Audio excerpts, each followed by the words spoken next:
Kalau merasa mau menasihati seseorang, ada etikanya, ajaran Tuhan Yesus Kristus. Ayat 15 Matius 18, apabila saudaramu berbuat dosa, tegurlah dia di bawah 4 mata. Jika ia mendengarkan nasihatmu, engkau telah mendapatkannya kembali. Jadi kalau sekarang ini 4 mata, ya berdua. Baru jika ia tidak mendengarkan engkau, bawalah seorang atau 2 orang lagi. Jadi dari 2 tambah 2 jadi 8 mata. Supaya atas keterangan 2 atau 3 orang saksi, perkara itu tidak disangsikan. Ya, ini jika ia tidak mau mendengarkan mereka, sampaikanlah soalnya kepada jemaat. Jadi paling banyak dalam satu perhimpunan jemaat. Jadi jangan sampai perkumpulan dunia. Kalau medsos itu, apalagi kayak seperti YouTube itu sudah bisa bilang itu bukan lagi satu jemaat, itu sudah jendela dunia atau pintu dunia. Ini di dalam Alkitab tidak boleh. Tidak ada firman Tuhan berkata begitu. Dan kalau toh itu selalu masih kesenangan dia bukan anak terang. Nah ini, dia bukan dari Tuhan melaksanakan itu. Kalau mau melaksanakan harus dengan firman Tuhan.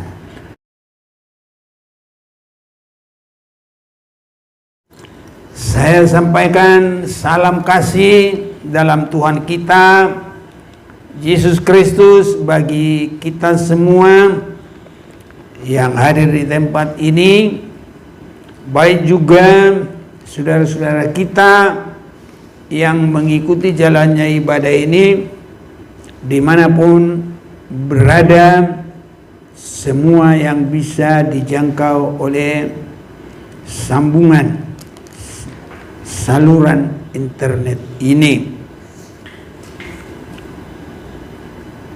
Saudara-saudaraku yang kekasih, apa yang kita harus tekuni dalam hidup ini adalah selalu memperhatikan firman-Nya, maka dengan itu kita menjadi ciptaan Tuhan. Karena Tuhan mencipta semuanya melalui firman-Nya. Rohani yang baik, yang siap berkenan bagi hari kedatangan Tuhan adalah kalau selalu menghargai firman, mendengar, memperhatikan, dan melakukan, maka kehidupannya adalah ciptaan Tuhan. Dan semakin kita banyak memperhatikan firman, itu akan terus membawa kita kepada segala rencana Allah mencipta manusia segambar serupa dengan Tuhan. Jadi kita sampai berkelakuan sebagaimana Yesus sudah memberikan teladan hidup bagi kita.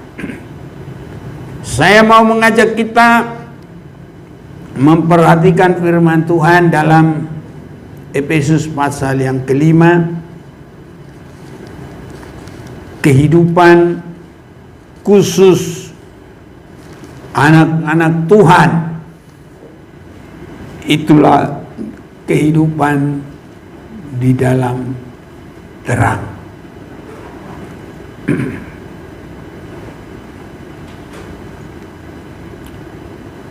Di dalam Efesus pasal yang kelima, ayat yang ke-15, Karena itu perhatikanlah dengan saksama bagaimana kamu hidup. Janganlah seperti orang bebal, tetapi seperti orang arif. Jadi kehidupan umat Tuhan itu memiliki satu ketentuan dari Tuhan. Jadi tidak sembarangan. Bahkan kita tidak akan sama dengan orang-orang di luar Tuhan. Jadi kita harus ada perbedaan. Apa yang merupakan Tuhan kehendaki hidup sebagai anak-anak terang, yaitu yang pertama, kesukaan kita harus suka akan firman Tuhan. Ini melebihi daripada berkat-berkat di dunia ini. Walaupun berkat dari Tuhan, tetapi suka akan firman Tuhan itu merupakan berkat yang sangat besar. Dan inilah satu kelebihan dari Daud. Daud itu memang banyak kekurangan, tapi dia sangat menonjol dalam suka akan firman Tuhan.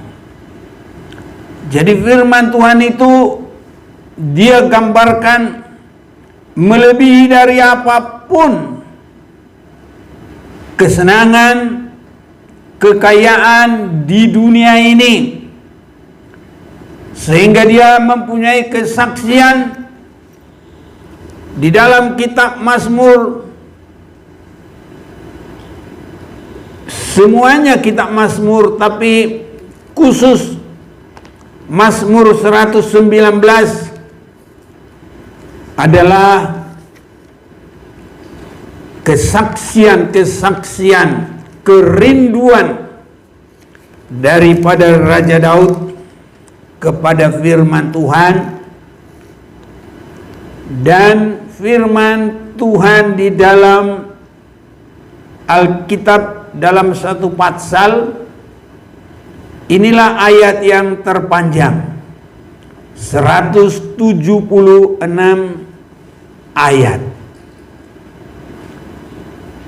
Ini bagaimana dia berkata dia cinta firman Tuhan, karena itu meluputkan juga dari sengsara. Itu juga mendapat pertolongan. Dengan suka firman, jadi Tuhan itu selalu memperhatikan untuk menolong. Ya, dia juga memuji Tuhan. Dia sebut sampai 7 kali dalam sehari, aku memuji Engkau karena hukum-hukum-Mu yang adil, karena firman-Mu. Nah itu, jadi ada pujian karena cinta firman. Itu tadi ayat 164 yang saya baca. 7 kali dalam sehari aku memuji-muji Engkau karena hukum-hukum-Mu yang adil, karena firman-Mu. Iya, ini tadi dalam ayat 153, lihatlah sengsaraku dan luputkanlah aku, sebab Taurat-Mu tidak kulupakan.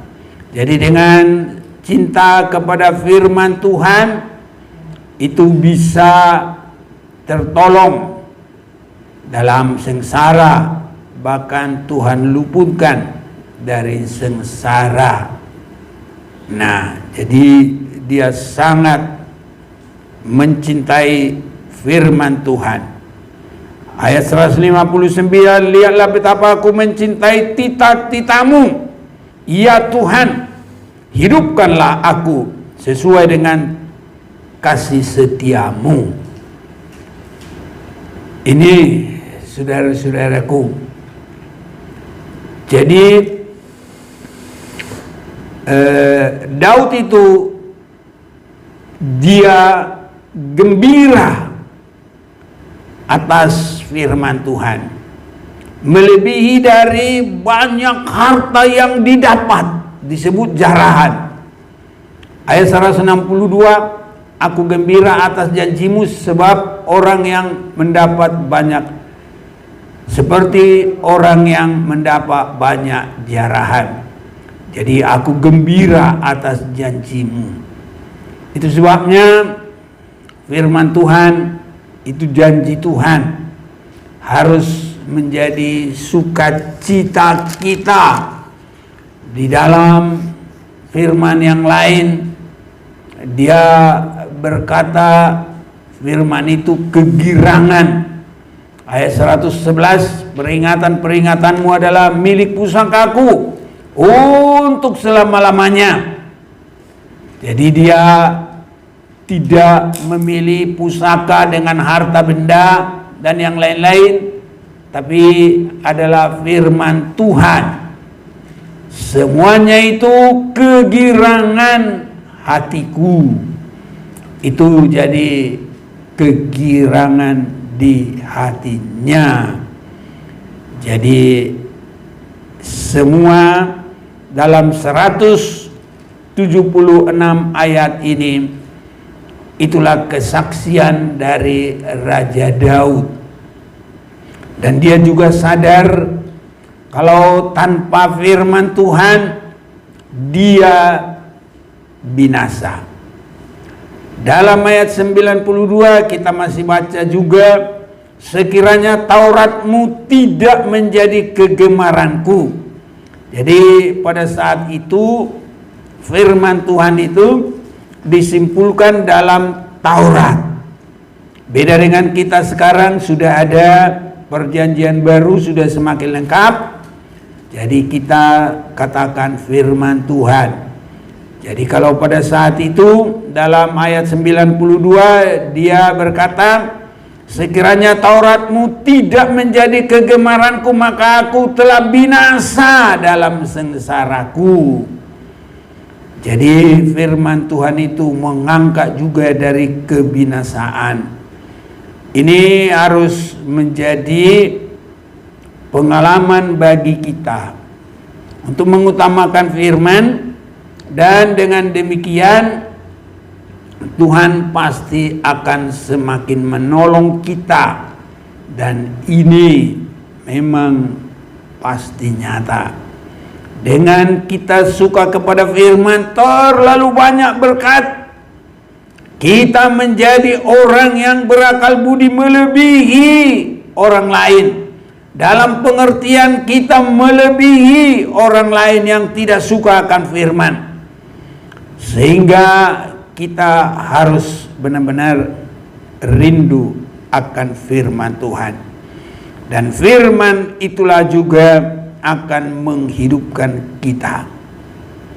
Dalam ayat 107, aku sangat tertindas ya Tuhan, hidupkanlah aku sesuai dengan firman-Mu. Jadi Tuhan itu mengangkat, menghidupkan kita sesuai dengan firman. Dan firman yang menghidupkan kita adalah yang kita dengar, yang kita yakini, yang kita imani. Nah, makanya kita harus kaya dalam firman Tuhan. Kekayaan kita haruslah firman Tuhan, karena segalanya terjadi karena firman itu. Tanpa firman itu tidak ada yang jadi. Jadi kehidupan anak-anak terang dalam Efesus pasal 5 ayat yang pertama itu harus cinta akan firman dan sampai penurut kepada firman itu. Itu dikasihi Tuhan dan dikasihi orang-orang yang beriman. Jadi karena ada firman Tuhan itu, kita juga mengasihi Tuhan, dan itu juga menjadi kita mengasihi sesama. Baru hal yang kedua, tapi di ayat yang ketiga, tetapi percabulan dan rupa-rupa kecemaran atau keserakahan disebut saja pun jangan di antara kamu, bagaimana sepatutnya bagi orang-orang kudus. Demikian juga perkataan yang kotor, yang kosong, atau yang sembrono, karena hal-hal ini tidak pantas, tapi sebaiknya ucapkanlah syukur. Karena ingatlah ini baik-baik, tidak ada orang sundal, orang cemar, atau orang serakah, artinya penyembah berhala, yang mendapat bagian di dalam kerajaan Kristus dan Allah. Janganlah kamu disesatkan orang dengan kata-kata yang hampa, karena hal-hal yang demikian mendatangkan murka atas orang-orang durhaka. Sebab itu janganlah kamu berkawan dengan mereka. Memang dahulu kamu adalah kegelapan, tetapi sekarang kamu adalah terang di dalam Tuhan. Sebab itu hiduplah sebagai anak-anak terang. Karena terang hanya berbuahkan kebaikan dan keadilan dan kebenaran, dan ujilah apa yang berkenan kepada Tuhan. Janganlah turut mengambil bagian dalam perbuatan-perbuatan kegelapan yang tidak berbuahkan apa-apa, tapi sebaliknya telanjangilah perbuatan-perbuatan itu. Sebab menyebutkan saja pun apa yang dibuat oleh mereka di tempat-tempat yang tersembunyi telah memalukan. Nah, di sini adalah kemurnian orang-orang yang berkenan kepada Tuhan sebagai anak-anak terang, yang hidup sebagai anak-anak terang. Ini harus dipergumulkan. Semuanya harus mengerti. Barangkali ada yang belum semakin mengerti, melihat, karena mungkin masih baru jadi orang Kristen, ya, sehingga mereka kurang mengerti.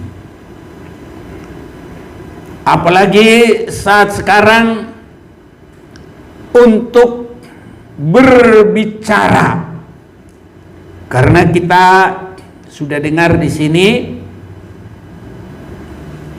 sebab menyebutkan saja pun apa yang dibuat oleh mereka di tempat-tempat yang tersembunyi telah memalukan.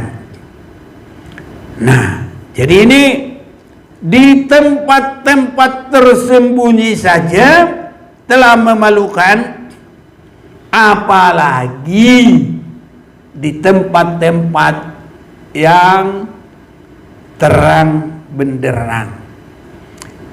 tempat tersembunyi, bisa saja orang tidak ada yang melihat, tapi itu pun sudah tidak baik. Itu sebabnya saat-saat sekarang harus hati-hati berbicara. Berbicara itu mulai dari berbicara langsung dengan mulut. Nah, saya sekarang diperkuat dengan mikrofon. Nah, jadi suara saya bisa lagi dilipat gandakan. Kalau sampai ke seluruh dunia ini, apa itu? Siapa tahu? Medsos. Jadi bermedsos ini hati-hati.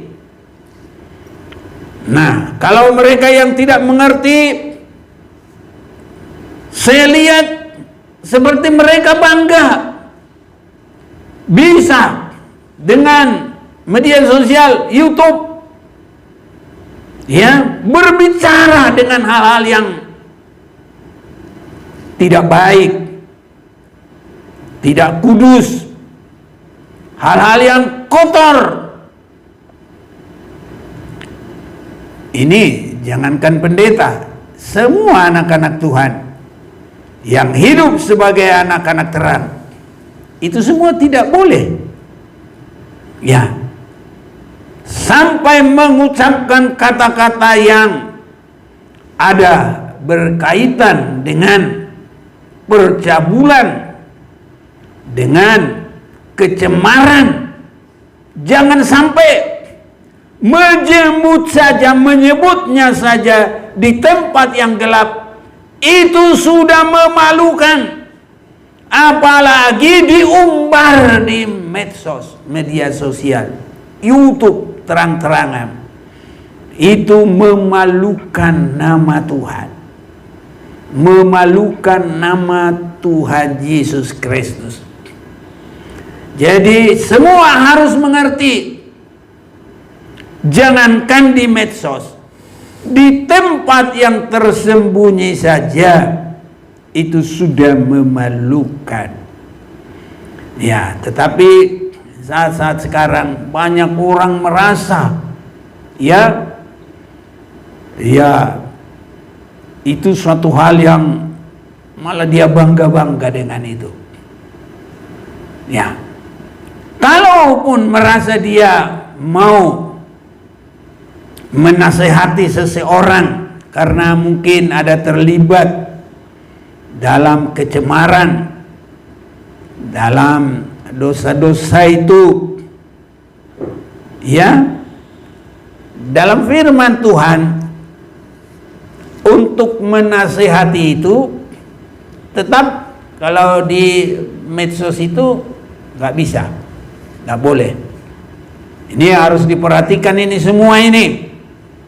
Bukan cuma yang di sini, semua manusia di dunia ini. Di dalam Matius pasal yang ke-18, saya mau ajak kita memperhatikan dulu.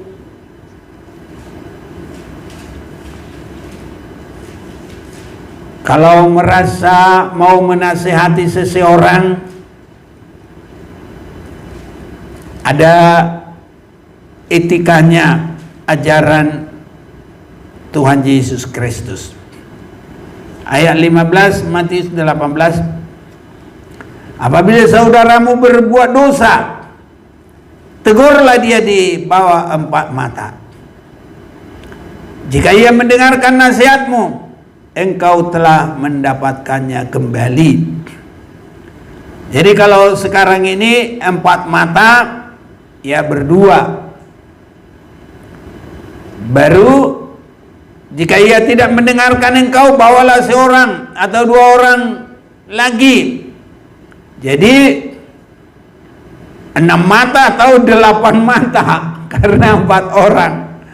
Jadi ada 3 saksi dan 1 yang, atau jikalau ia tidak mendengarkan engkau, bawalah seorang atau 2 orang lagi.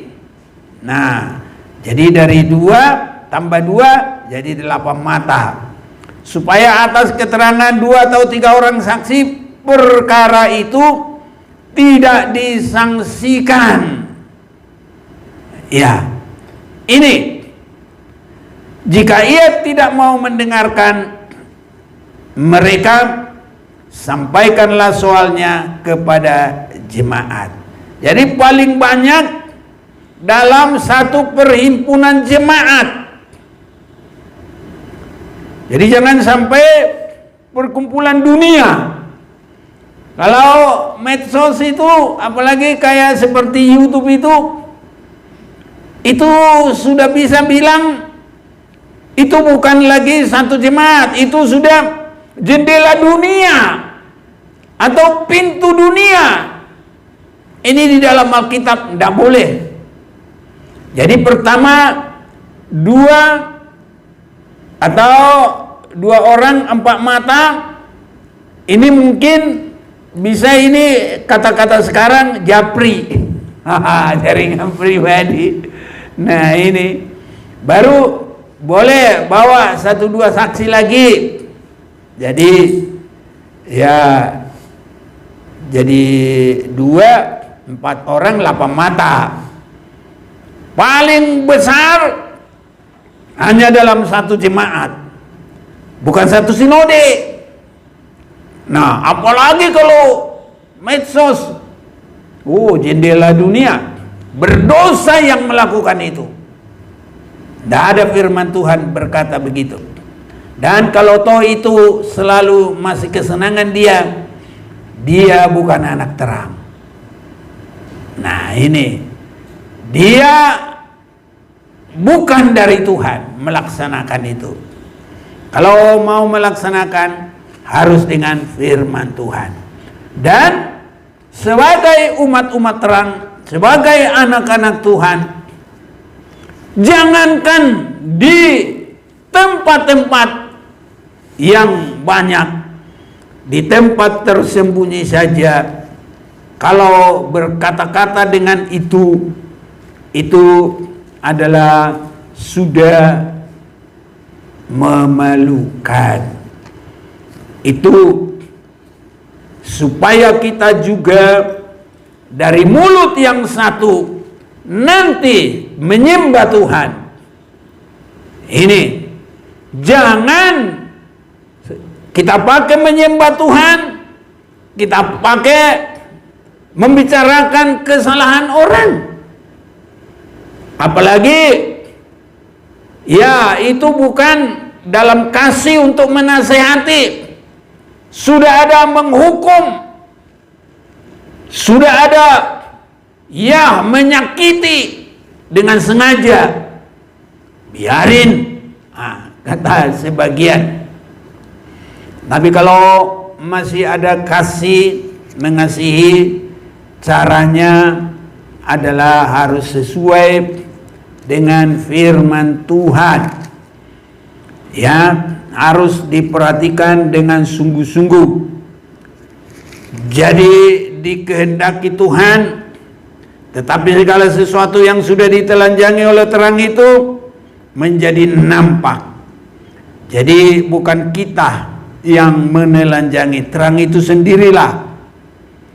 Dari kita harus sampai bisa tetap selalu mendoakan. Sebab semua yang nampak adalah terang. Itulah sebabnya dikatakan, bangunlah hai kamu yang tidur, dan bangkitlah dari antara orang mati, dan Kristus akan bercahaya atas kamu. Karena itu perhatikanlah dengan saksama bagaimana kamu hidup. Jangan seperti orang bebal, tapi seperti orang arif. Dan pergunakanlah waktu yang ada, karena hari-hari ini adalah jahat. Sebab itu janganlah kamu bodoh, tapi usahakanlah supaya kamu mengerti kehendak Tuhan. Dan janganlah kamu mabuk oleh anggur, karena anggur menimbulkan hawa nafsu, tapi hendaklah kamu penuh dengan Roh Kudus. Ini. Dan berkata-katalah seorang kepada yang lain dalam Mazmur, kidung pujian dan nyanyian rohani. Bernyanyi dan bersoraklah bagi Tuhan dengan segenap hati. Ucapkanlah syukur senantiasa atas segala sesuatu dalam nama Tuhan kita Yesus Kristus kepada Allah dan Bapa kita, dan rendahkanlah dirimu seorang kepada yang lain dalam takut akan Kristus. Inilah yang harus kita gumuli supaya kita bisa menjadi penyembah yang benar. Jadi mulut kita hanya mengucapkan yang mendatangkan pujian bagi nama Tuhan, sehingga mulut kita bukan mulut yang campur baur. Untuk kita datang menyembah Tuhan, saya akan bacakan dulu Yakobus pasal yang ketiga, supaya Tuhan menolong kita dan memampukan kita. Yakobus pasal yang ketiga, saya akan bacakan bagi kita ayat yang ke-9. Dengan lidah kita memuji Tuhan Bapa kita, dan dengan lidah kita mengutuk manusia yang diciptakan menurut rupa Allah. Dari mulut yang satu keluar berkat dan kutuk. Hal ini saudara-saudaraku, tidak boleh demikian terjadi. Adakah sumber memancarkan air tawar dan air pahit dari mata air yang sama? Saudara-saudaraku, adakah pohon ara dapat menghasilkan buah zaitun? Dan adakah pokok anggur dapat menghasilkan buah ara? Demikian juga mata air asin tidak dapat mengeluarkan air tawar. Kita harus menjadi penyembah Tuhan yang benar di akhir zaman ini. Itu sebabnya dari mulut kita harus tetap menjaga, jangan keluar kata-kata kotor, jangan keluar kata-kata yang cemar, jangan membicarakan itu, apalagi tidak didasari firman. Kalau kita mau menasehati, ada caranya, 4 mata. Dan kalau sudah tidak mau, bawa 2 lagi saksi. Jadi 8 mata. Habis itu tetap dia tidak mau, hanya cukup 1 jemaat. Jangan sampai 1 dunia. Itu sudah keterlaluan. Dan supaya kita bisa menjadi penyembah yang benar, biarlah dari mulut kita hanya datang nyanyian pujian bagi Tuhan, dan nyanyian yang berguna, dan perkataan yang membangkitkan bagi orang lain. Ini harus menjadi kehidupan kita terang dan menjadikan kita penyembah-penyembah yang benar. Dan supaya selanjutnya kita nanti sudah mulai dari dunia membiasakan untuk ibadah yang kekal. Ibadah yang kekal itu hanya menyembah Tuhan. Karena kita sehabis di dunia ini bukan berarti sudah selesai ibadah kita.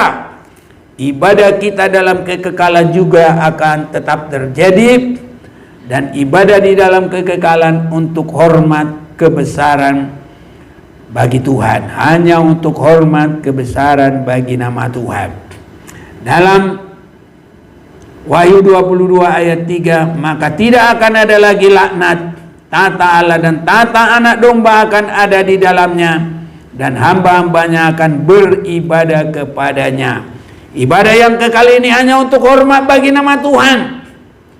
Tidak ada lagi pengharapan kita ibadah itu untuk kita mendapat penyakit disembuhkan. Di dalam Bilangan pasal 23 itu ayat 25. Dan roti makanan kita dicukupkan. Di sana sudah tidak ada itu semua. Dia menjauhkan sakit penyakit, sudah tidak ada semua. Yang ada hanyalah menyembah Tuhan. Itu sebabnya lidah kita sekarang ini harus terus dilatih. Hanya berkat hanya ucapan syukur, hanya kata-kata yang menghidupkan bagi orang lain. Kiranya Tuhan tolong kita semua, dan Tuhan akan berkati kita sekarang, dan Tuhan akan pergunakan kita menjadi penyembah-penyembah yang kekal. Dan saat ini mari kita mulai menyembah Tuhan. Belum di surga, tapi suasananya kita merasa suasana di surga. Tuhan memberkati kita semua. Kita akan menyembah Tuhan.